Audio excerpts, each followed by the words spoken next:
जैसे supreme Court में जब आप काम करते हो तो वहाँ पे कुछ आपको डेडलाइंस वगैरह मिलती हैं? देखिए, डेडलाइन तो रोज़ ही होती है।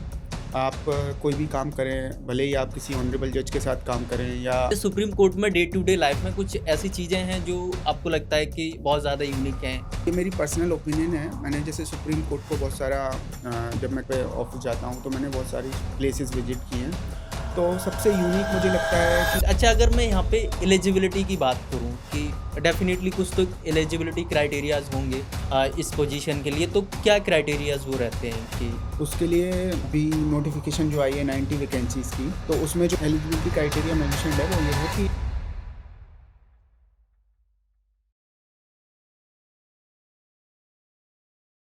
नमस्कार दोस्तों, वेलकम टू लीगल लैब। स्वागत है आपका एक और नए एपिसोड में। आज हम एक नए टॉपिक के बारे में डिस्कस करेंगे, जहां पर आज हमारे साथ हैं संयम मिश्रा जी, जो सुप्रीम कोर्ट में as a law clerk cum research associate work कर रहे हैं।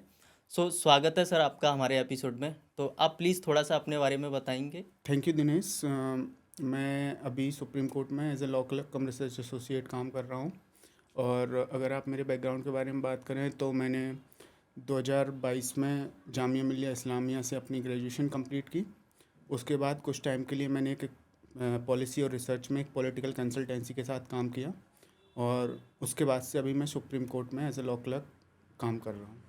सो गाइज, आज हम डिस्कस करने वाले हैं सुप्रीम कोर्ट में लॉ क्लर्क के क्या रोल्स एंड रिस्पॉन्सिबिलिटीज़ रहती हैं, एंड उसमें जो वैकेंसीज़ हैं वो कैसे आती हैं, क्या आई हैं, एंड अगर कोई उसके लिए प्रिपरेशन करना चाहता है तो उसके लिए कैसे प्रिपरेशन करें। सर, थोड़ा सा आप अपनी स्टोरी के बारे में बताएंगे कि आप लॉ में आपने क्यों करियर चुना और स्टार्टिंग से। मैं आपको बताता हूँ, मैंने अपनी जो प्राइमरी एजुकेशन है, वो अपने गांव के पास के स्कूल से ही की थी। मैं बुंदेलखंड में डिस्ट्रिक्ट जालौन में एक जगह है कोंच, उसके पास का रहने वाला हूँ। मैंने वहीं से पढ़ाई की थी। उसके बाद मैंने अपनी सेकेंडरी एजुकेशन के लिए मैं ग्वालियर गया। वहाँ पे मैंने अपनी up to the 12th education complete की। देन आई डिसाइडेड कि मुझे लॉ करना है।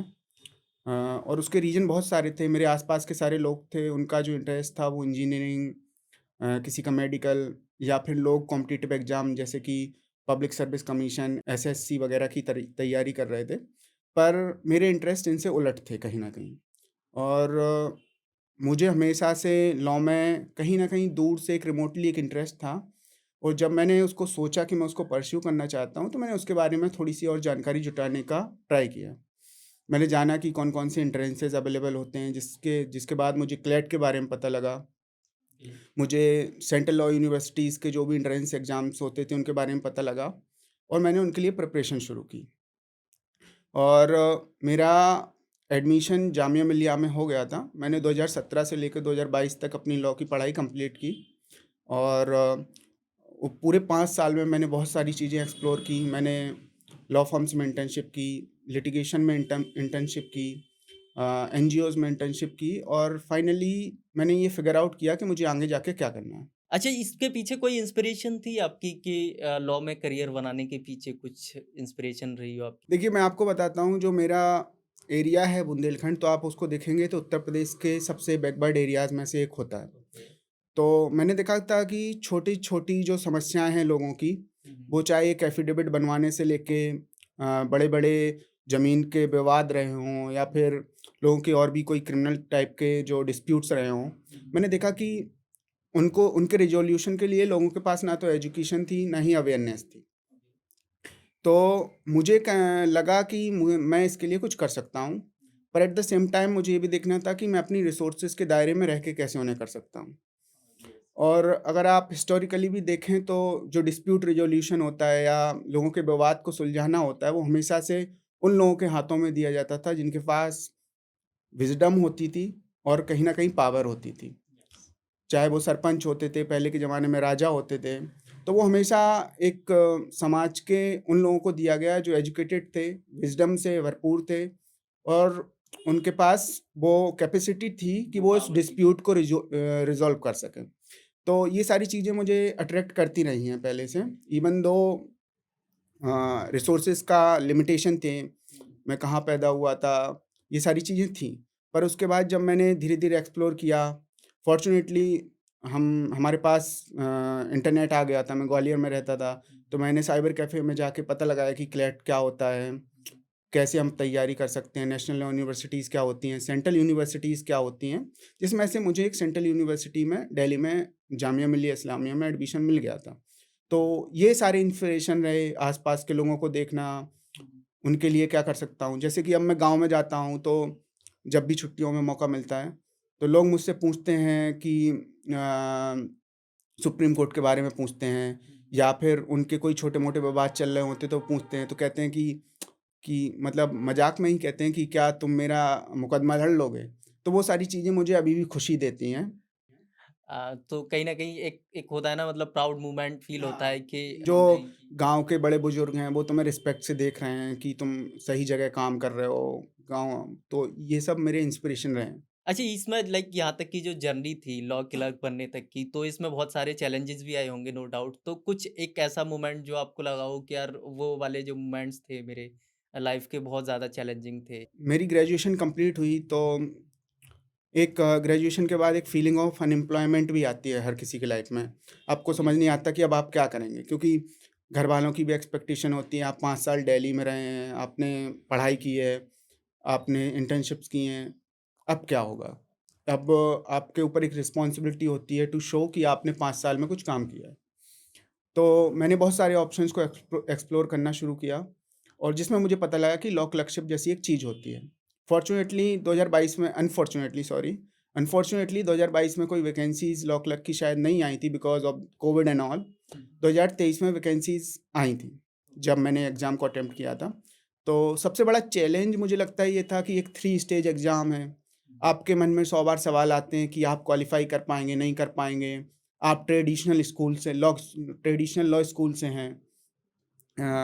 क्योंकि शायद आपको पता हो या ना पता हो कि लोगों के मन में एक डिवाइड रहता है कि एनएलयू से हैं तो वही पहुंच पाएँगे, नेशनल लॉ यूनिवर्सिटीज़ से हैं, ट्रेडिशनल लॉ कॉलेजेस के बच्चे पहुंच पाएँगे या नहीं पहुंच पाएँगे। तो मेरे मन में भी बहुत सारे सवालात थे, और अनफॉर्च्यूनेटली मेरे सर्कल में कोई ऐसा था भी नहीं कि जो लॉ क्लर्क हो, या यानी मैंने जिसको देखा हो, ठीक है? तो ये सारी चीज़ें मन में थी, चैलेंजेस थे, and at the same time resources भी इसके लिए अवेलेबल नहीं थी। और जब आप किसी को अप्रोच किया लिंक्डइन पे, तो बहुत ही लाइक कह सकते हैं कोल्ड टाइप के रिप्लाईज़ आए कि ऐसे कर लीजिए, ऐसे कर लीजिए, तो नहीं था। तो मैंने खुद से किया, मेहनत की, मतलब चीज़ों को पढ़ा, जो सब्जेक्ट्स थे उनको पढ़ा, जो और भी चीज़ें रिक्वायर्ड होती हैं उनके ऊपर काम किया, प्रेप की। तो यही सारे चैलेंजेस थे प्रिपरेशन में। अच्छा, सुप्रीम कोर्ट में आप 1.5 साल से वर्क कर रहे हो वहाँ पे, तो कोई एक ऐसा मोमेंट है जो आपको आज याद आता है कि यार वो बहुत अच्छा था, मेमोरेबल मोमेंट? ये मेरी फुल टाइम पहली जॉब है एक तरीके से। ओके। तो सबसे बड़ा जब होता है कि हम लोगों ने एक प्रोजेक्ट था honourable chief justice of India का, डिजिटल सुप्रीम कोर्ट रिकॉर्ड्स। तो हमने उस पे 3 साल काम किया था, सॉरी 3 महीने उस पे काम किया था। तो उस प्रोजेक्ट में क्या था कि सुप्रीम कोर्ट के आज तक के जितने भी जजमेंट्स हैं, रिपोर्टेबल जजमेंट्स, उनकी वो एक उनको एक जगह लाके, उनको एक अच्छे विजुअल फॉर्म में, जैसे बुक के फॉर्म में, पीडीएफ के फॉर्म में, एचटीएमएल के फॉर्म में, उसको हम लोगों ने एक जगह सिस्टमैटिकली लेके आए एक पोर्टल पे, और जो कि पब्लिकली अवेलेबल है। कोई भी रिमोटली कहीं बैठा, देश-विदेश में बैठा, गाँव के कोने-कोने में बैठा, जिसे सुप्रीम कोर्ट के जजमेंट्स में इंटरेस्ट है, उनको पढ़ सकता है। तो वो जो टास्क थी 3 महीने की, हम लोग सुबह से शाम तक काम करते थे, कई बार लेट उठते थे। हम उसके लिए उन जजमेंट्स को ढूँढना, उनको फ़ीड करना उसमें, उन जजमेंट्स में कहाँ से क्या, उन उसमें जजेस कौन थे, या उसमें कोरम क्या था, ये सारी चीज़ों को एक तरफ एक साथ लेके आना, वो बहुत बड़ा टास्क था। हमने 3 महीने में वो हमारे रजिस्ट्रार्स के साथ मिलके, जो कि जिनके अंडर वो काम मिला था, हमने किया। और उस प्रोजेक्ट को लॉन्च करने के लिए हमारे प्रधानमंत्री श्री नरेंद्र मोदी जी भी आए थे। तो जब वो प्रोजेक्ट पब्लिकली गया, लोगों ने उसकी तारीफ़ की, तो मुझे एक सैटिस्फैक्शन ये मिला कि पहली बार शायद हमने ऐसा कोई काम किया कि जो एक प्रोडक्ट बन के या सर्विस बन के पूरे इंडिया के लिए अवेलेबल था, पब्लिकली पब्लिकली आया था। तो वो मतलब ऐसे एक तरीके से ये मेरी जॉब थी, पर आपको मोर देन उस जॉब से ज़्यादा सैटिस्फैक्शन इस बात की मिली कि वो पब्लिकली अवेलेबल है। क्योंकि जब मैं लॉ स्कूल में था, तो मैं और भी दूसरे लॉ स्कूल्स के बच्चों से बात करता था, तो कई लोगों के पास पेड जो रिसोर्सेज हैं, मतलब जैसे कि जो एससीसी ऑनलाइन है, या फिर मनु पात्रा जैसे पेड जर्नल्स हैं जजमेंट के लिए वगैरह के लिए, वो अवेलेबल बहुत सारे कॉलेजेस में नहीं है। जैसे ग्वालियर में भी एक कॉलेज था, तो उसमें भी अवेलेबल नहीं थे, और भी कई रिमोटली लॉ स्कूल्स हैं, जिनमें अवेलेबल नहीं थे। तो ये सुप्रीम कोर्ट का जो कदम रहा है, अपने जजमेंट्स को पब्लिश करना और लोगों तक पहुँचाना, दूर-दूर दराज के लोगों तक पहुँचाना, ये मुझे लगता है कहीं न कहीं आगे चल के अच्छे लॉयर्स और अच्छे लॉ स्टूडेंट्स प्रोड्यूस करेगा। सो बेसिकली पहले एक होता था कि जो जजमेंट्स वगैरह होते थे सुप्रीम कोर्ट के, वो एक पेड सब्सक्रिप्शन के थ्रू। पहले भी अवेलेबल थे, पर वो पहले ऐसा था कि वेबसाइट पे कभी पब्लिश किए गए हैं, ओके। और इस बार थोड़ा-सा उसको बहुत ही सिस्टमैटिक वे में लाया गया। ओके, तो पहले सिस्टमैटिक नहीं थे, पब्लिश थे, कुछ थे पब्लिश्ड, कुछ नहीं थे, ऐसा भी हाँ, हो। मतलब ऐसे थे कि कहीं पे पब्लिश्ड है, और जब प्रोनाउंस किए हैं, मतलब जब ऑनरेबल जज ने उस उनको प्रोनाउंस किया है, तो उस समय वो वेबसाइट पे अपलोड किया गया, फिर उसके बाद वो आर्काइव में चला गया। तो एक नॉर्मल इंसान के लिए उसको ढूँढ पाना थोड़ा-सा आसान नहीं था, मुश्किल हो रहा था। अब वो वॉल्यूम्स के हिसाब से पब्लिश किए गए हैं डिजिटल सुप्रीम कोर्ट रिपोर्ट्स पे, तो उसमें आप ढूँढ सकते हैं कि इस महीने में कितने जजमेंट्स आए। उन जजमेंट्स का उनका एक साइटेशन नंबर होता है, उस साइटेशन नंबर के अकॉर्डिंग ढूँढ सकते हैं। बहुत सारे सर्च ऑप्शंस अवेलेबल हैं उसमें, पार्टीज़ के नाम से, एडवोकेट्स के नाम से, और ऑनरेबल जज के कोरम के नाम से, बहुत सारे ऑप्शंस अवेलेबल। सो हम कह सकते हैं कि पहले से अब ज़्यादा मोर सिस्टमैटिक किया गया है कि अब आप मल्टीपल फ़िल्टर लगा के सर्चेज़ कर सकते हाँ, हो। जी, हाँ। जी, जी। और उसका जो व्यूइंग एक्सपीरियंस है वो अच्छा हो गया है। अब जैसे फ्लिप मोड को इंट्रोड्यूस किया गया है, आप बुक लाइक एक्सपीरियंस देख सकते हैं, और पीडीएफ फॉर्मेट है। उसके अलावा उसमें एक सर्विस और है कि आप उसको जजमेंट को अपने मेल पे सेंड कर सकते हैं वहीं से, अच्छा। वेबसाइट से। सो मतलब वहीं से ही हम अपनी ईमेल पे भी फॉरवर्ड कर फॉरवर्ड सकते कर हैं। सकते हैं, जी। ये सारी दैट्स गुड। चीज़ें हैं। और ये सारा काम सुप्रीम कोर्ट ने इन हाउस ही किया है, मतलब कहीं से आउटसोर्स कोई वगैरह नहीं आउटसोर्स किया। एजेंसी हायर नहीं हाँ, की। मतलब हम लोग ही उन टेक्निकल डिपार्टमेंट्स के साथ काम कर रहे थे, उनके साथ बैठे, और मतलब उन्होंने हमारे साथ कोऑर्डिनेट किया, हमने उनके साथ कोऑर्डिनेट किया, और ऐसे करके हमने उसको लॉन्च किया। अच्छा, जैसे सुप्रीम कोर्ट में जब आप काम करते हो, तो वहाँ पे कुछ आपको डेडलाइन्स वगैरह मिलती हैं कि आपको विदिन इतनी डेडलाइन्स के अंदर काम करना है? देखिए, डेडलाइन तो रोज़ ही होती है। आप कोई भी काम करें, भले ही आप किसी ऑनरेबल जज के साथ काम करें या आप रजिस्ट्री में काम करें, तो डेडलाइन तो हर चीज़ की है। बिकॉज़ ऑलरेडी इतनी पेंडेंसी है, तो आप उसमें देरी नहीं कर सकते हैं। आपको जो काम मिला हुआ है, आपको डेडलाइन के अंदर और पूरे परफेक्शन के साथ करके देना होता है। सो लाइक आपको विदिन डेडलाइन करना है एंड वो परफेक्शन के के साथ साथ, करना है विदाउट एनी एरर। जी, जी। अच्छा, लाइक इसमें बहुत ज़्यादा स्ट्रिक्ट डेडलाइन्स रहती हैं कि स्टेप्स रहता है। कभी ऐसा हुआ है कि आपको डेडलाइन दी गई, but may be certain reason कुछ भी बहुत ज़्यादा वर्कलोड था या फिर काम उतने टाइम के अंदर कवर नहीं हो सकता, ऐसा कुछ हुआ है कि आप डेडलाइन से बाहर काम। देखिए, ऐसा है कि एट द एंड हम लोग सारे ह्यूमन ही हैं। तो मेजॉरिटीली जो काम होते हैं वो डेडलाइंस के अंदर ही होते हैं। कभी-कभार अगर ऐसा हो जाता है, तो हम लोग डेडलाइन ही ऐसे सेट की जाती है कि उसमें एक गुंजाइश पहले से है, कि अगर खुदा ना ख़ास्ता थोड़ा-सा लेट हो गया, कुछ हो गया, तो उसकी वजह से कोई काम हैम्पर ना हो। ऐसा ना हो कि कोई काम कर रहे थे, कोई प्रोजेक्ट चल रहा था, वो हो नहीं पाया, या फिर कोई केस की हियरिंग थी, वो हियरिंग नहीं हो पाई, ऐसा नहीं होता है।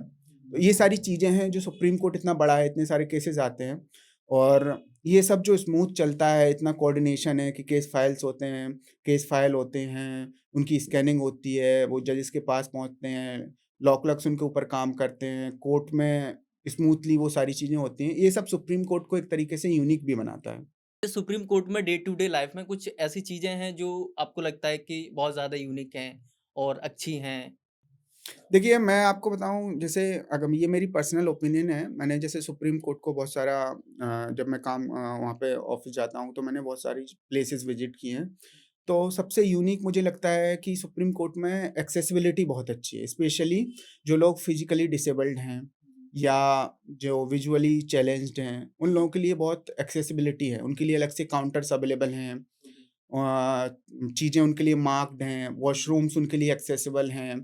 तो मुझे ये सारी चीज़ें काफ़ी लाइक इंस्पायर करती हैं, और मुझे अच्छा लगा वो सारी चीज़ें देख के, कि उनके लिए काउंटर्स हैं, और भी जो सारी चीज़ें अवेलेबल हैं।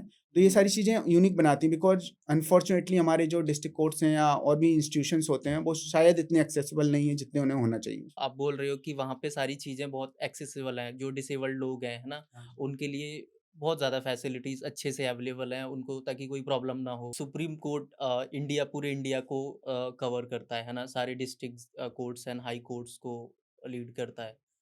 तो उसका स्टाफ भी बहुत ज़्यादा बड़ा होगा, है ना? Management and all. तो वहाँ पे अगर मैं बात करूँ जजेस की, तो कितने जजेस हैं अभी? देखिए, सुप्रीम कोर्ट की जो कॉन्स्टिट्यूशन के द्वारा मतलब प्रिस्क्राइब्ड स्ट्रेंथ है वो 34 जजेस की है। हुँ, तो करेंटली शायद 32 जजेस हैं। ओके, मतलब अभी कुछ 1-2 वैकेंसीज़ हैं, ओके। जिनको शायद फिल किल कर लिया जाएगा, पर अभी 32 जजेस हैं।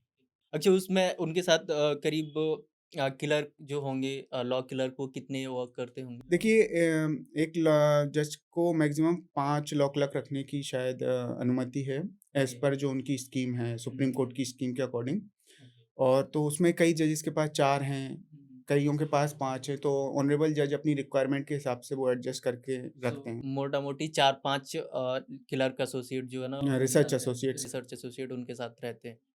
अच्छा, जो सुप्रीम कोर्ट के अंदर जो लॉ क्लर्क होते हैं एंड रिसर्च एसोसिएट होते हैं, इनकी रिक्रूटमेंट का प्रोसेस क्या रहता है? रिक्रूटमेंट जो सुप्रीम कोर्ट में law clerk cum research associate की होती है, उसके लिए अब एक एग्ज़ाम कंडक्ट कराया जाता है, जो कि 3 स्टेज एग्ज़ाम होता है। अभी इसकी वैकेंसीज़ भी आई हुई हैं। अच्छा। मतलब इसकी जो वैकेंसीज़ इसमें फॉर्म भरने की डेट है वो 14th ऑफ जनवरी से स्टार्ट है।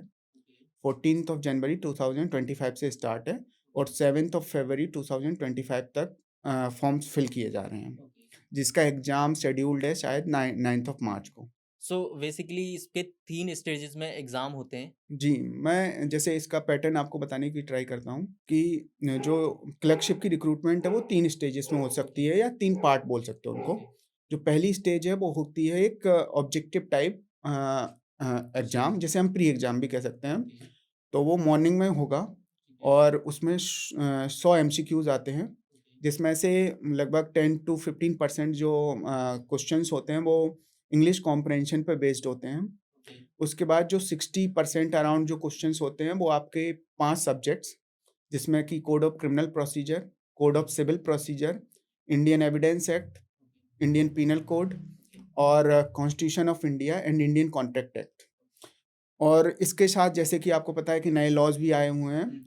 हालाँकि ये स्कीम में मेंशन नहीं है, पर अगर आप मुझसे मेरे एक्सपीरियंस से जानना चाहेंगे, जो मैं लोगों को मेंटरशिप देता हूँ, तो मैं उन्हें सजेस्ट करूँगा कि उन्हें नए लॉज़ भी पढ़ने चाहिए। बिकॉज़ एटलीस्ट अगर आप पूरे नहीं पढ़ सकते तो आपको चेंजेस, जो मेजर चेंजेस हुए हैं वो सारी चीज़ें पता होनी चाहिए। तो ये आएँगे और उसके बाद लगभग 15 से 20% जो एमसीक्यूज़ होंगे या 10 से 15% जो एमसीक्यूज़ होंगे, वो आपके recent developments in last 1 year in law. तो उसमें जो कि मेजरली सुप्रीम कोर्ट के लैंडमार्क जजमेंट्स होते हैं या फिर कोई बहुत ही मतलब हॉट डिबेट चल रही है लॉ के अराउंड, तो उससे रिलेटेड कोई भी इंफॉर्मेशन है तो वो रिलेवेंट हो जाती है। तो इस तरीके से करके 3 कंपोनेंट्स में, लाइक इंग्लिश कॉम्प्रिहेंशन, जो वो 5 सब्जेक्ट्स जो मैंने बताया आपको, और उसके साथ-साथ ये लास्ट में लैंडमार्क जजमेंट्स, इनको मिलके एक 100 मार्क का पेपर होता है। पेपर बनता है। इसके बाद उसी दिन, जिस दिन आपका प्री एग्ज़ाम होगा, उसी दिन 2 घंटे बाद एक ब्रेक देके आपको मेंस एग्ज़ाम होता है। ओके, जिसे मेंस कह सकते हैं या स्टेज 2 एग्ज़ाम कह सकते हैं। तो वो एक पेन एंड पेपर टेस्ट होगा। ओके, वो रिटन होगा। हाँ, रिटन होगा। तो उसमें क्या होता है कि आपको एक केस की फ़ाइल दी जाती है। हुँ, मतलब वो फ़ॉर्म में होगी केस की फ़ाइल, फ़ाइल नहीं दी जाएगी। हुँ, पर जिसमें एसएलपीज़ हो सकती हैं, ट्रांसफर पिटीशन हो सकती है, रिट ओके, पिटीशन हो सकती हैं। हुँ, एक काइंड ऑफ रियल जैसी ही होती है, जैसे कोर्ट में फ़ाइल होती है। ओके, आपको उसके पढ़ के 1 डेढ़ या 2 पेज का एक ब्रीफ बनाना होता है। ओके। मतलब आप ये समझिए कि जो आपका काम सुप्रीम कोर्ट में एज़ अ लॉ क्लर्क होगा, वो वो आपसे आपको वहाँ टेस्ट करके कर रहे हैं कि क्या आप वो काम को कितनी एफ़िशिएंटली और कितनी अच्छे से कर पाएँगे। तो जो ब्रीफ प्रिपरेशन है, उसमें अगर आप कहें तो उसमें वो चेक करते हैं कि आपकी राइटिंग स्किल्स कैसी हैं, आपकी लॉ को एनालाइज़ करने की या फैक्ट्स को एनालाइज़ करने की स्किल्स कैसी हैं। हुँ, क्या आप जब केस ब्रीफ बना रहे हैं तो क्या आप न्यूट्रल रह पा रहे हैं? ओके, मतलब क्या, या एक किसी पर्टिकुलर पार्टी के साइड में टिल्ट हो गए हैं जब आप ब्रीफ बना रहे हैं। और आपकी राइटिंग स्किल्स हो गई, रिसर्च स्किल्स हो गई, ये सारी चीज़ों को, और कितना आप कंसाइज़ली चीज़ों को लिख पा रहे हैं। मतलब कम शब्दों में कितना आपने अच्छे से कितना बड़ी केस फाइल को कितने अच्छे से एक्सप्लेन ब्रीफ कर कर रहे हैं। दिया। तो ये सारी चीज़ें हैं जो ब्रीफ में चेक करते हैं। तो सेकंड पार्ट में जो मतलब मेंस एग्ज़ाम होता है जिसे बोल सकते हो, या सेकंड पार्ट बोल सकते हो, उसमें 3 क्वेश्चन्स आते हैं। एक आता है ब्रीफ प्रिपरेशन, जिसके बारे में मैंने आपको बताया। दूसरी होती है एक रिसर्च मेमो मेकिंग। हुँ, तो रिसर्च मेमो मेकिंग में क्या होता है कि आपको कुछ फैक्ट्स दिए जाएँगे, उसके साथ-साथ आपको उससे रिलेवेंट लॉ दिया जाएगा, और उसके साथ-साथ आपको कुछ जजमेंट्स दिए जाएँगे जिनमें से कुछ जजमेंट्स रिलेवेंट होंगे और कुछ जजमेंट्स इर्रेलेवेंट होंगे। मतलब कुछ जजमेंट्स एक आपको एक पर्टिकुलर डायरेक्शन में ले जा रहे होंगे और कुछ जजमेंट्स उससे थोड़ा बहुत टिल्ट होके कहीं और ले जा रहे होंगे। तो वो आपसे सुप्रीम कोर्ट जो आपसे सवाल पूछेगा वो पूछेगा कि आप इन सब चीज़ों को पढ़ के, फैक्ट्स को पढ़ के, लॉ को पढ़ के और जो जजमेंट्स हैं उनको उनमें से रिलेवेंट दोनों को पढ़ के, आप किसी एक पार्टी को एडवाइस कीजिए कि वो क्या कोर्स ऑफ एक्शन ले इस डिस्प्यूट में। तो इससे वो ये चेक कर रहे हैं कि क्या आपके सामने लॉ है, क्या आप उसमें से रिलेवेंट और इर्रेलेवेंट को अलग-अलग कर पा रहे हैं, एक पॉइंट है। दूसरा, क्या आपके पास लॉ होने के बावजूद आप उसको सही से फैक्ट्स पे अप्लाई कर पा रहे हैं। तीसरा, क्या आपकी फैक्ट्स की अंडरस्टैंडिंग अच्छी है एज़ टू लॉ। ये सारी चीज़ों को मिला के से क्वेश्चन नंबर 2 ऑफ पार्ट 2 वो बनाते हैं। उसके बाद एक थर्ड क्वेश्चन उन्होंने रिसेंटली 2024 में इंट्रोड्यूस किया था, जिसे वो एनालिटिकल टाइप ऑफ क्वेश्चन कहते हैं। तो अगर मैं उसको देखूँ तो वो एक काइंड ऑफ शॉर्ट ऐसे है, पर वो उसको आपको लिखना ऐसे है कि आप एक तो होता है कि आप थ्योरेटिकली लिखती हैं, पर उसके अलावा आपको ऐसे लिखना है कि आप उसमें बहुत सारी वैल्यूज़ लेके आ रहे हैं। मान लीजिए वो मेजॉरिटी टाइम्स ये होता है कि आपको 5 क्वेश्चन दिए जाएँगे, उनमें से एक के ऊपर आपको 300 से 450 500 वर्ड के अराउंड लिखना होगा और उसमें आपको जो शायद पिछले 1 साल में या कुछ हॉट डिबेट्स रही हैं लॉ के अराउंड, उनके ऊपर लिखने को बोला जाए या फिर कोई जो लॉ के बहुत ही मेजर इश्यूज़ हैं, उनके ऊपर आपको लिखने को बोला जाए। तो आप उन सारी चीज़ों को कैसे क्यूरेट कर पाते हैं? तो वो अकेला एक ऐसा सवाल है जिसमें आपको थोड़ी-सी मेमोरी का यूज़ करना पड़ता है। बिकॉज़ उसमें आपको उस टॉपिक के अराउंड चीज़ें पता होनी चाहिए, उसके अराउंड प्रोविज़न्स पता होने चाहिए, उसके अराउंड सुप्रीम कोर्ट या हाई कोर्ट के जजमेंट्स पता होने चाहिए, ये सारी चीज़ें। सो बेसिकली देखा जाए तो पहला स्टेजेस में वो ऑब्जेक्टिव क्वेश्चंस होते हैं 100, है ना? एंड उसके बाद जो मेन होता है वो रिटर्न में होता है जहाँ पे 3 क्वेश्चंस होते हैं। 3 क्वेश्चन होते हैं। तो वो 300 मार्क का पेपर होता है, साढ़े 3 घंटे का टाइम मिलता है रीडिंग टाइम इंक्लूड करके। तो उसमें क्या होता है कि आपको 150 मार्क का 150 मार्क का जो होता है वो होता है ब्रीफ प्रिपरेशन, 75 मार्क का होता है research memo making and 75 mark का होता है थर्ड क्वेश्चन जो कि है एनालिटिकल टाइप ऑफ क्वेश्चन जो होता है। अच्छा, इसके बाद फिर तीसरी स्टेज क्या होती है? ये 2 स्टेजेस हो गई तो हमारी। मैं आपको बताना चाहता हूँ कि आपका पेपर 2 तभी चेक किया जाएगा जब आप पेपर 1 में एटलीस्ट 40 मार्क्स लेके आते हैं, 40% मार्क्स। वो पेपर भले ही एक दिन कंडक्ट करा लिए जाते हैं पर स्कीम ये कहती है, जो मैंने लास्ट स्कीम देखी थी, उसमें ये लिखा हुआ था कि like you have to score at least 40% of marks in order to get your paper 2 checked. तो आप जब आपको 40% से ज़्यादा मार्क्स पहले पेपर में लाने होंगे, उसके बाद सेकंड पेपर में चेक होगा। उन दोनों के मार्क्स को मिला के एक मेरिट लिस्ट तैयार की जाएगी, जो कि मेरिट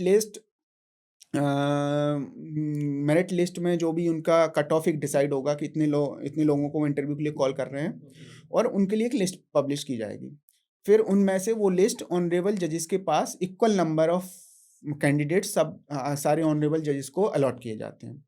अब उनके इंटरव्यूज़ ऑनरेबल जजेस खुद लेते हैं। बेसिकली लाइक पहली स्टेज जो है हमारी ये है कि हमें 40 मार्क्स लाने हैं, लाने है ना? अगर 40 मार्क्स हमारे आ जाते हैं देन हमारी कॉपी सेकंड क्वेश्चन जो है वो चेक होगा। हाँ, सेकंड पार्ट चेक चे होगा, second second part check paper होगा। चेक होगा। हाँ, और चेक होने के बाद फिर एक मेरिट होगी, है ना? उस मेरिट के बेसिस पे जो है इंटरव्यू के लिए कॉल्स आएँगे। कॉल्स आएँगे एंड वो इंटरव्यू जो है जजेस ऑन लेवल जो जजेस हैं वही कंडक्ट हाँ, तो करेंगे। ऑनरेबल जजेस कई जजेस का अपना-अपना लाइक उनका प्रोसीजर है कि वो आपको एक टास्क करने को भी दे सकते हैं और उसके साथ-साथ आपसे बात भी करेंगे, इंटरव्यू भी लेंगे।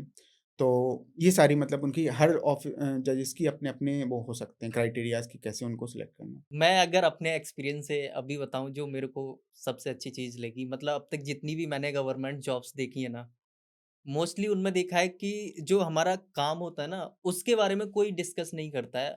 जो सिलेबस होता है एग्ज़ाम का वो उससे हट के होता है। बट यहाँ मैंने एक बहुत अच्छी चीज़ देखी कि एक्चुअल में वो चीज़ें पूछी जा रही हैं जो बंदा जब काम करेगा सुप्रीम कोर्ट में जाके वो चीज़ें करेगा, वो चीज़ें उससे एग्ज़ाम में पूछी जा रही हैं। बिकॉज़ आपने जो बताया ना कि सेकंड पेपर में हमें वहाँ पे पूरा एक केस दिया जाएगा, उसको ब्रीफ में कन्वर्ट करना है 2 पेजेज़ में और एक्चुअल में करना भी यही होता है। तो ये मेरे को बहुत अच्छी चीज़ लगी कि एक मतलब गवर्नमेंट जॉब के अंदर मैंने पहली बार ऐसा देखा मैं है आपको कि बताता हूँ कि अगर मैंने भी बहुत सारे एग्ज़ाम्स देखे हैं लाइक लॉ स्कूल में था तो तब से मैं देख ही रहा हूँ और सारे कॉम्पिटिटिव एग्ज़ाम देखे हैं। तो मुझे अगर आप पूछें तो लॉ के अंदर एक बहुत ही कम एग्ज़ाम्स हैं ऐसे। एक जो सबसे मतलब मुझे यूनिक चीज़ लगती है इस law clerk cum research associate के एग्ज़ाम के बारे में, कि एग्ज़ाम उन लोगों के लिए बनाया गया है जिनको लॉ समझ आता है, ना कि उन लोगों के लिए जो लॉ को रट लेते हैं। रट लेते हैं, एग्ज़ैक्टली ये मेरे को जो चीज़ है ना मतलब मैं अगर बोलूँ कि ये मेरे को बहुत ज़्यादा अच्छी लगी। बहुत ज़्या और मेरे को पर्सनली ऐसा लगता है कि गवर्नमेंट एग्ज़ाम जितने भी हैं ना, उनको इसी हिसाब से उनका सिलेबस प्रिपेयर हो सो दैट इंसान जब ऑन ग्राउंड काम करे तो उसको चैलेंज ना आए। एंड एक परफेक्ट पर्सन जो हम ढूँढते हैं ना कि वो काम कर पाए, तो वो चीज़ हमें मिल पाए। अच्छा अगर मैं यहाँ पे एलिजिबिलिटी की बात करूँ कि डेफ़िनिटली कुछ तो एलिजिबिलिटी क्राइटेरियाज़ होंगे इस पोजीशन के लिए, तो क्या क्राइटेरियाज़ वो रहते हैं कि वो देखिए, लोग जो यहाँ लॉ पे क्लर्क कम रिसर्च एसोसिएट की जो पोजीशन है, उसके लिए अभी नोटिफ़िकेशन जो आई है 90 वैकेंसीज़ की, तो उसमें जो एलिजिबिलिटी क्राइटेरिया मेंशन्ड है, वो ये है कि आप या तो लॉ ग्रेजुएट होने चाहिए या फिर आप अपनी लॉ के फाइनल सेमेस्टर या फाइनल ईयर में भी होके अप्लाई कर सकते हैं। और आपकी एज है वो 32 ईयर्स से ज़्यादा नहीं होनी चाहिए। बेसिकली वो लॉ ग्रेजुएट होना चाहिए एंड या उसके तो वो ग्रेजुएट हो या फिर वो अभी अपने फाइनल ईयर में हो, मतलब अपीयरिंग में भी आप जब आप अपने फाइनल एग्जाम्स देने वाले हैं, जैसे किसी का अभी जून में सेमेस्टर होने वाला होगा लास्ट, या उसका जून में लास्ट ईयर खत्म होने वाला, अगर 3 ईयर कोर्स है तो वो लोग भी इसके लिए पूरी तरीके से एलिजिबल हैं। मतलब अपने फाइनल ईयर में लॉ कोर्स के जो भी इंसान है, जो भी स्टूडेंट है, वो इसके लिए एलिजिबल है। सिर्फ एक कंडीशन ये है कि आपकी एज 32 से ज़्यादा नहीं होनी चाहिए। ओके सो जो लोग ग्रेजुएशन के लास्ट ईयर में है, फाइनल ईयर में है या फिर ग्रेजुएट हो हो चुके चुके हैं, हैं। वो लोग एलिजिबल हैं, अप्लाई कर सकते हैं बट कंडीशन ये है कि एज 30 से ज़्यादा नहीं होनी 32 से चाहिए। ज़्यादा नहीं। 32 से ज़्यादा नहीं है, अंडर 32 एज के अप्लाई कर सकते हैं। अच्छा इसमें जो लाइक कैंडिडेट्स जो अप्लाई करेंगे, आप उनके लिए क्या सजेस्ट करते हैं कि प्रिपरेशन के लिए बेस्ट रिसोर्स उनके लिए क्या है? उन्हें कैसे प्रिपरेशन करनी चाहिए? देखिए, मैं आपको बताऊँ कि इस एग्ज़ाम को प्रिपेयर करने के लिए आपको 2-3 चीज़ों का ध्यान रखना होगा। सबसे पहले आपको जो लोग जिनने कॉलेज में बहुत अच्छे से पढ़ाई की है, ये की है, तो उनके लिए शायद पेपर 1 इतना डिफ़िकल्ट नहीं होगा। पर उसकी कंडीशन यही है कि आपने कॉलेज में जो बेसिक सब्जेक्ट्स थे, उनको बहुत अच्छे से पढ़ा हो। जो कि इंडियन पिनल कोड हुआ, सीआरपीसी हुई, एविडेंस एक्ट हुआ, कॉन्ट्रैक्ट एक्ट हुआ। और जब आप 5th ईयर में आते हैं, ये सारे सब्जेक्ट जैसे कॉन्ट्रैक्ट एक्ट है, वो शायद फर्स्ट या सेकंड ईयर में ही पढ़ा दिया जाता है बच्चों को। तो कभी-कभी हम भूल जाते हैं। तो हमें क्या करना होगा कि अपने जो कॉन्सेप्ट्स हैं, उनको जाके रिविज़िट करना होगा और सारी जो पाँचों छहों सब्जेक्ट्स हैं, उनको जल्दी से जल्दी विदिन टाइम, कि हमारा एग्ज़ाम भी बहुत जल्दी 9th मार्च को शेड्यूल्ड है, तो हम उसको जल्दी से जल्दी करके एक बार रिवाइज़ कर लें। हमारा फ़ोकस ये ना हो कि हमें सेक्शन या प्रोविज़न याद करने हैं। हमारा जो फ़ोकस होना चाहिए पढ़ाई का, वो ये होना चाहिए कि मुझे जो रिलेवेंट टॉपिक्स हैं, उनकी अंडरस्टैंडिंग हो। मैं आपको एक एग्ज़ाम्पल देके समझाना चाहता हूँ कि आपको शायद ये पता हो या किसी एस्पिरेंट को या ना पता हो कि चार्ज फ्रेमिंग में अल्टरेशन ऑफ चार्ज कौन से सेक्शन में दिया हुआ है सीआरपीसी के में। आपको सेक्शन नंबर भले ही ना पता हो, बट आपको ये तो पता होना चाहिए कि चार्ज फ्रेमिंग में अल्टरेशन ऑफ चार्ज की ज़रूरत क्यों पड़ती है, और जो ज़रूरत पड़ रही है, तो उसमें कौन-कौन सी कंडीशन है जब एक मजिस्ट्रेट या फिर कोर्ट है, वो किन-किन केसेस में, किन-किन सर्कमस्टांसेस में charge framing alteration of charge कर सकता है। तो ऑब्जेक्टिव मेमोराइज़ करने से ज़्यादा आपका अंडरस्टैंडिंग ऑफ लॉ पे होना चाहिए। तो ये पेपर 1 के लिए सबसे इम्पोर्टेंट चीज़ है।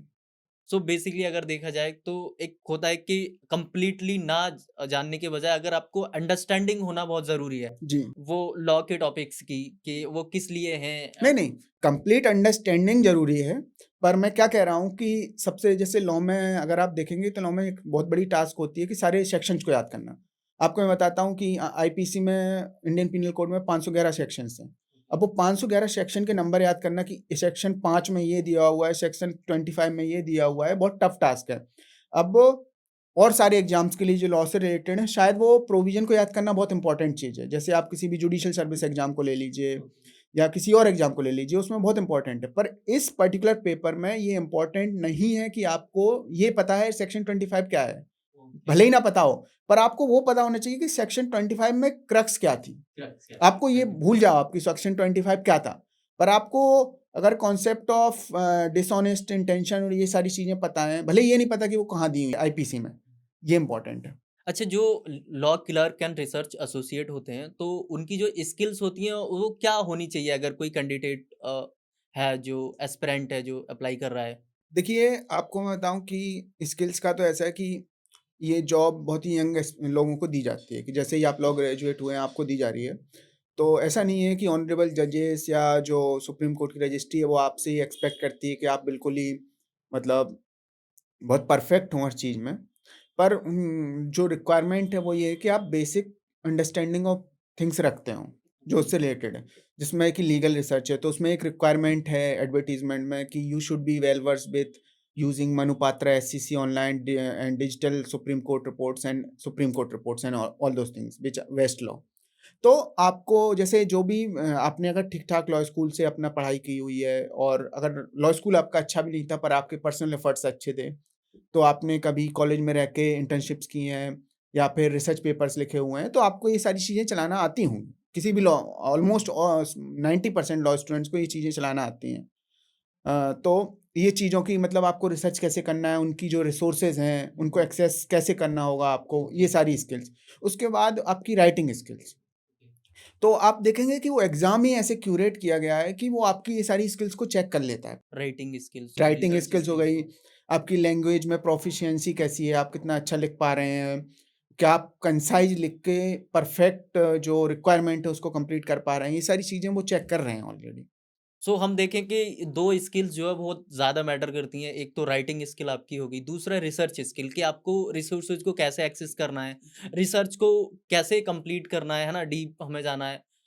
सो ये बहुत ज़्यादा मैटर करता है। दूसरा, अगर मैं एक तीसरी चीज़ में अगर लैंग्वेज की बात करूँ, तो यहाँ पे लैंग्वेज को लेके कुछ है बैरियर कि नहीं, आपको इस पर्टिकुलर लैंग्वेज को आना चाहिए या इसमें बहुत ज़्यादा कॉम्पिटेंसी होनी चाहिए आपकी? देखिए जो सुप्रीम कोर्ट की ऑफ़िशियल लैंग्वेज है वो इंग्लिश है, मैं ओके। आपको बताता हूँ। हुँ, हुँ। तो जो सारा काम होता है वो इंग्लिश में होता है, ओके, जजमेंट्स भी इंग्लिश में लिखे जाते हैं, ओके।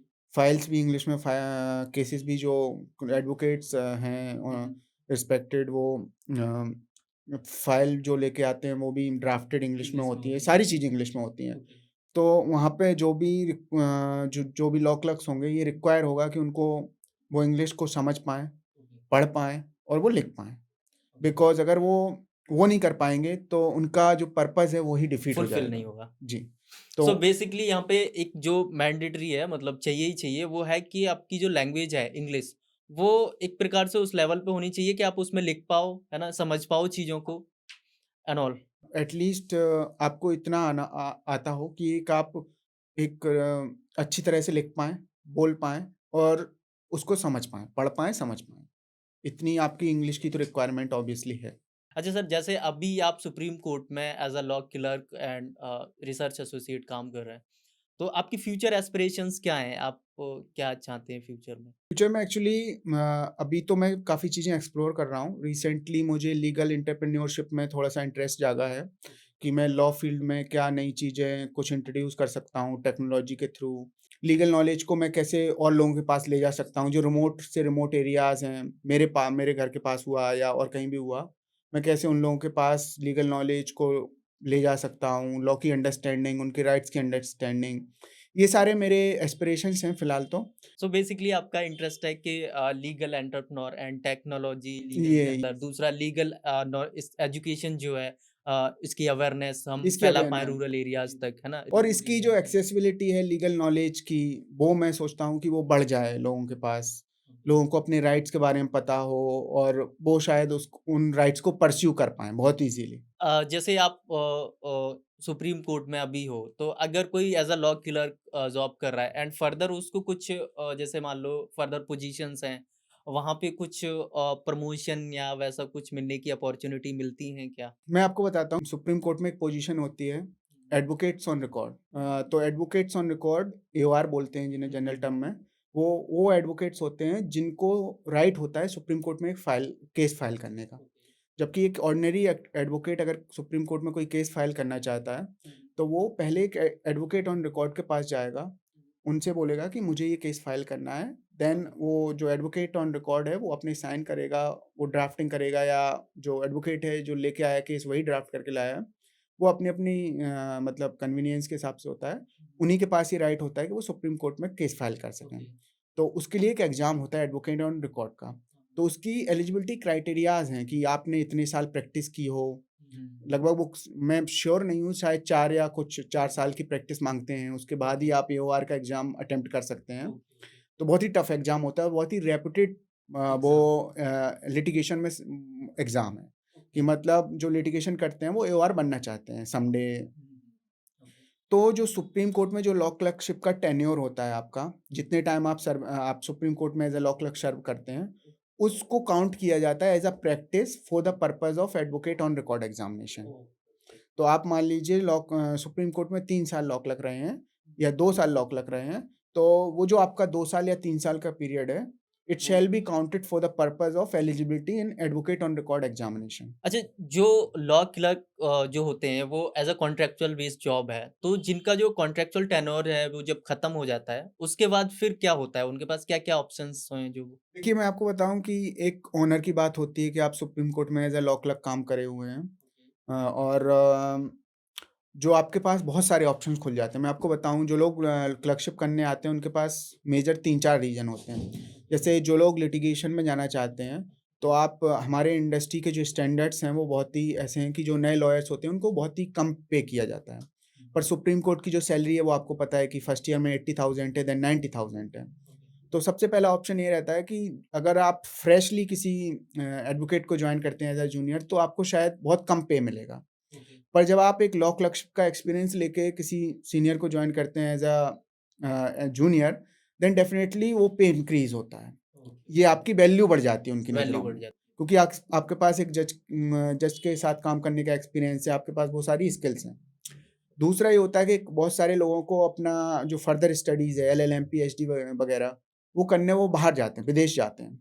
तो बड़ी-बड़ी जो यूनिवर्सिटीज़ हैं, ऑक्सफोर्ड हुई, हार्वर्ड हुई या जो भी यूनिवर्सिटीज़ हैं, तो उनके लिए बहुत सारी स्कॉलरशिप्स अवेलेबल होती हैं। तो आप जब जजेस के साथ काम करते हैं, तो आपके सीवी पे या आपके रिज़्यूमे पे एक फेदर के जैसे चमकता है, एक स्टार के जैसे चमकता है। और कई बार जब आप बहुत अच्छे से काम करते हैं, तो कई बार जो ऑनरेबल जज होते हैं, वो आपको लेटर ऑफ रिकमेंडेशन भी दे देते हैं। अगर आप उनके लिए आपने उनको इम्प्रेस कर पाया अपने काम से, वो दे देते हैं। तो आपको नई-नई अपॉर्च्युनिटीज़ खुल जाती हैं, आप स्कॉलरशिप के लिए अप्लाई कर सकते हैं, आपको मिल सकती हैं, आपको अच्छी-अच्छी यूनिवर्सिटीज़ से एलएलएम वगैरह करने का मौका मिल सकता है, यदि आप करना चाहें। ये ऑप्शन होता है। उसके अलावा कई बार आप देखेंगे कि बहुत सारे लॉ क्लर्क्स थे, अगर आप हिस्टोरिकली देखेंगे, क्योंकि क्लर्कशिप का सिस्टम बहुत पुराना है। आज से ऐसा नहीं है कि 4 साल पहले से है, पुराने टाइम से है। तो जो पुराने लॉ क्लर्क्स थे, आप देखेंगे कि वो बहुत अच्छी-अच्छी पोज़ीशन पे हैं आज। कई लोग बड़ी-बड़ी जो टॉप टियर लॉ फर्म्स हैं, उनमें काम कर रहे हैं। कई लोग लिटिगेशन में बहुत अच्छा काम कर रहे हैं। तो ये सारे ऑप्शंस खुल जाते हैं। अच्छा, मैंने सुना है कि सुप्रीम कोर्ट जो है ना law clerk and come associate जो होते हैं उनको एक अच्छा सैलरी प्रोवाइड करता है। तो आप बताएँगे वो कितना तक सैलरी देते हैं? देखिए, जो लॉ क्लर्क की सैलरी अगर आप देखें तो जो भी freshly out of law school लोग आते हैं, उनके लिए बहुत अच्छा पे है। लाइक इनिशियली जो फर्स्ट टेन्योर होता है, आपको जैसे देते हैं, वो 80,000 पर मंथ आपको देते हैं। जो कि अगर आप लॉ फील्ड में देखेंगे तो वो बहुत अच्छा पे है किसी के लिए भी। और अगर आपको एक एक्सटेंशन मिलता है, अगर आपको अगले साल के लिए कोई ऑनरेबल जज रखते हैं, तो वो पे इंक्रीज़ होके 80 से 90 हो जाती है, अभी के जो स्कीम्स हैं और जो उनके पे के स्केल्स हैं उसके अकॉर्डिंग। जो कि अपने आप में मुझे लगता है एक बहुत हैंडसम पे होती है आज के टाइम में। बेसिकली नॉर्मली है बिकॉज़ अगर मैं 80-90,000 देखूँ तो इवन गवर्नमेंट जॉब में बहुत बेयर पोज़ीशंस पे होती है वो एंड आपको एक स्टार्टिंग पोज़ीशन पे 80,000 मिल रही है और दैट्स ये गुड सबसे थिंग। अच्छी बात ये है कि आप लॉ स्कूल से जैसे ही निकलते हैं, तो आपको एक इतनी अच्छी पे मिलती है, उसके साथ आपको इतने अच्छे एक्सपीरियंसेस मिलते हैं। आप देश के टॉप जुडिशियल इंस्टीट्यूशन के साथ काम कर रहे हैं, जजेस हैं उनके साथ काम कर रहे हैं, उसके बाद आपको एक हैंडसम सैलरी मिल रही है।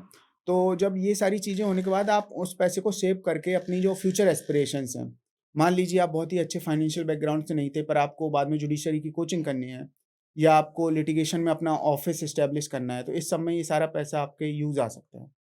आपकी जो जर्नी है यहाँ तक की एंड मैं कहूँगा कि बहुत कम एज में आप यहाँ तक पहुँचे। सो कोई एक ऐसा मोमेंट है आपकी इस पूरी जर्नी का जो आप चाहते हो दोबारा से देखिए, दोबारा से रिलिव करने का तो नहीं कह सकता, पर मुझे लगता है कि अभी तक का सबसे जो अच्छा मोमेंट था, वो मेरा यहाँ पे जो सुप्रीम कोर्ट में जो सिलेक्शन हुआ था वो था। पर ऑब्वियसली कि अभी लाइफ़ ही बहुत छोटी हुई है, मतलब जो एग्ज़ॉस्ट हुई लाइफ़ वो बहुत छोटी हुई है और आने वाले टाइम में इससे भी कई गुने अच्छे मोमेंट्स मुझे जीने को मिलेंगे। आज का एपिसोड यहीं पे ख़त्म होता है। आज हमने संयम सर के साथ मिलके बहुत सारी चीज़ों के बारे में डिस्कस किया। आई होप आपको ये एपिसोड पसंद आया होगा। स्पेशल थैंक्स टू संयम सर जॉइनिंग अस टुडे। अगर आपका कोई सवाल है या कोई क्वेश्चंस है इसके रिलेटेड तो आप प्लीज़ उसे नीचे ज़रूर कमेंट करें। Thank you for watching guys. मिलते हैं अगले एपिसोड में एक नए टॉपिक के साथ। तब तक के लिए goodbye and take care.